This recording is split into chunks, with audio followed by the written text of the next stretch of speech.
Long ago there was a kingdom ruled by a tyrant king. He was powerful but also extremely arrogant.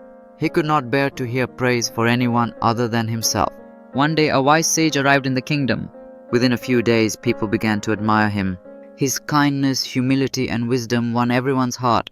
He gave thoughtful answers to people's questions, and his reputation grew quickly. When the news reached the king, he became jealous. How can anyone in my kingdom receive more respect than me, he thought. His arrogance would not allow it. He decided to humiliate the sage in front of the people. The king came up with a clever plan.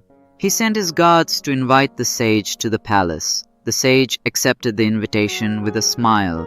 Public announcements were made, and soon the palace was filled with citizens eager to witness this encounter. On the appointed day, the sage entered the grand hall with calmness on his face. The king greeted him, though with hidden malice in his heart.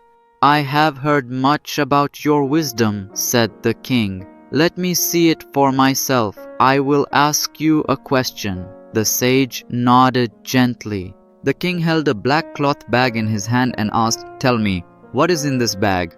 Without hesitation, the sage replied, "You are holding a bird inside the bag." The king was surprised at the quick answer, but did not lose his composure.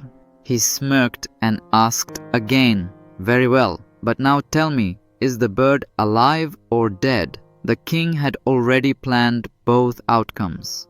"If the sage says it is alive, I will secretly crush the bird's neck and prove him wrong. If he says it is dead, I will release it and embarrass him before everyone." The hall grew silent. Everyone eagerly waited for the sage's answer.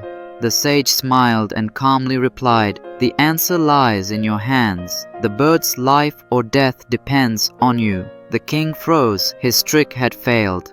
The people looked at the sage with even greater admiration, realizing the depth of his wisdom.